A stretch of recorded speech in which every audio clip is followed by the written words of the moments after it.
the greatest entertainers of all time, but now Michael Jackson is facing new allegations of abuse. The claims are featured in a new documentary set to air on Channel 4 this week and have left some questioning if his music can ever be heard in the same way again.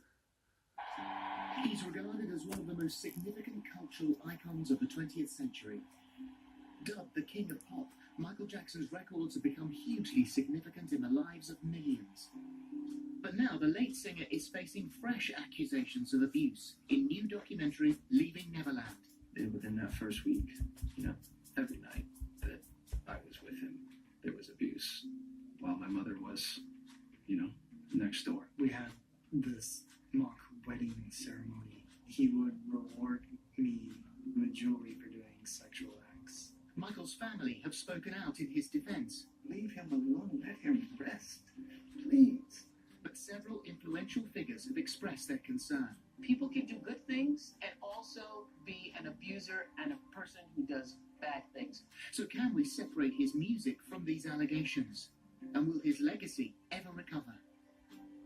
Well, we're joined now by Michael Jackson fan Danny Oliver, who, like many supporters, has rejected the new allegations. Whereas broadcaster Nick Ferrari, who has seen the documentary, says he'll now never be able to listen to Michael Jackson music again.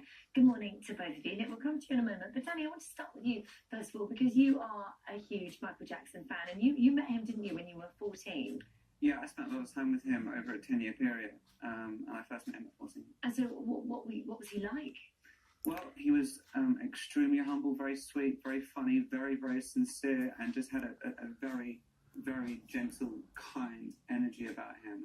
I spent a lot of time at Neverland. He invited me to Neverland. How old were you when you went to Neverland? 19. 19. And, when you hear these ridiculous claims that Neverland was supposed to be some kind of place to lure people in, it's just outrageous. I've seen it for myself. And, the second time I went, I really broke down and cried because I saw all the beautiful things he was doing for, underprivileged people, children, folks of all ages. And it just really broke my heart that, we live in a world where someone who has nothing but kindness and goodwill to offer can be so deliberately misinterpreted and made out to be a monster. And I thought, this will never get exposed. Can you understand why people might see it as a strange thing to do as a grown man, to invite sort of younger children to come over and stay? Well, he didn't invite anyone ever into his bedroom.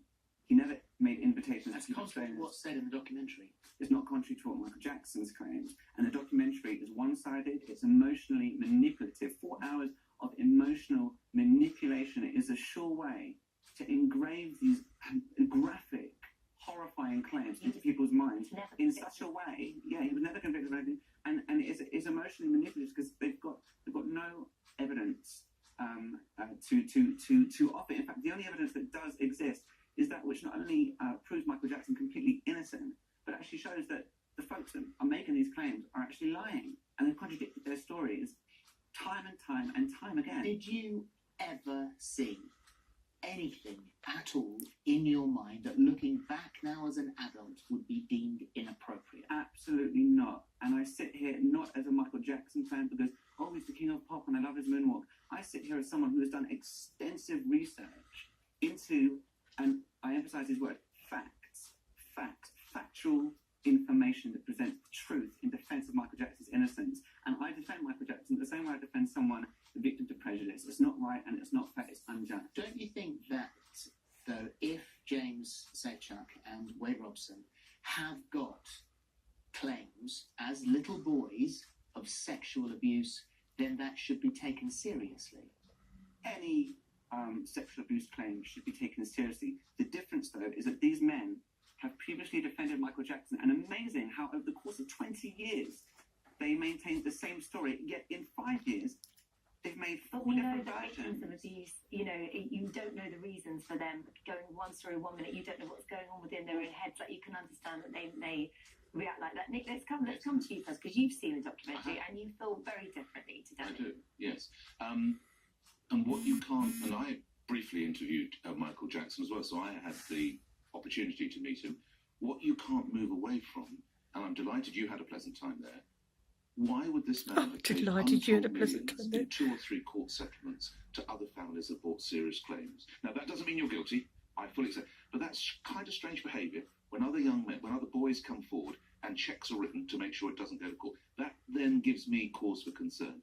You then watch the body of work, and I hear what you say, never convicted in court. I absolutely understand that. But the two young men, one of whom, by the way, feels motivated because he now has a child, and he doesn't want to see the same thing happen. That comes out in the documentary. They tell almost the same pattern of how, first of all, it would appear Jackson grooms the family, and he almost feels like a big brother figure, and then he grooms the child, and then he takes a 7-year-old boy into his bedroom to read poetry and share stories together. Now, any man in that age would think it particularly unwise to do that, particularly when you know mum's listening at the door. This is strange behaviour, you have to accept. I'll say something regarding the 93 allegations. There was no payoff. There was a payment settlement, which was purely to put the civil case on pause so Michael Jackson could prove himself in a criminal trial. There was nothing that ever stopped them from proceeding with a criminal trial. They took the money and they ran. The state of California specifically changed the law with the only intention of trying to make it easier to convict Michael Jackson. Michael Jackson had 2 lawyers. Why not fight the case? The state of California. He was trying to. They ran. It was their choice to run. He made. No, why did Jackson not fight his innocence at the time?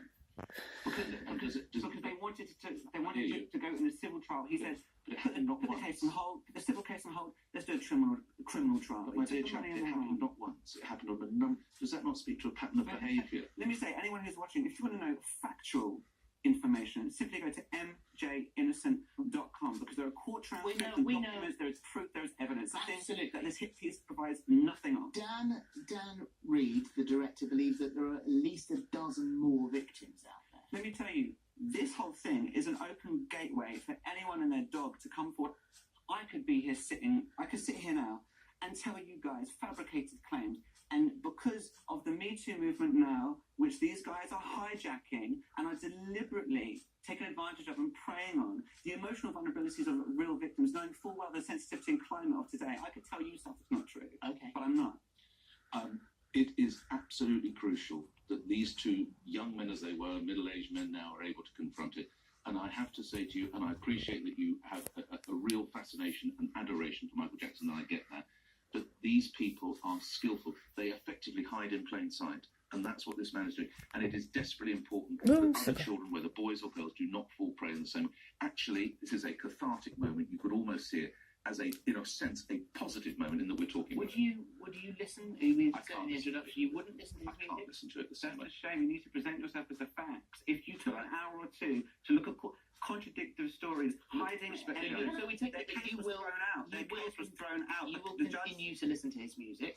Let me tell you now, if I had one iota, one shred of doubt, I would not be. I have children of my own. I would not be sitting here defending a man I thought was guilty. This is an injustice. This is an outrage. This is an insult to legitimate victims. Right, well, despite some calling for a ban on Michael Jackson's music, former Radio 1 DJ Mike Reed says he will continue to play his songs. He joins us now from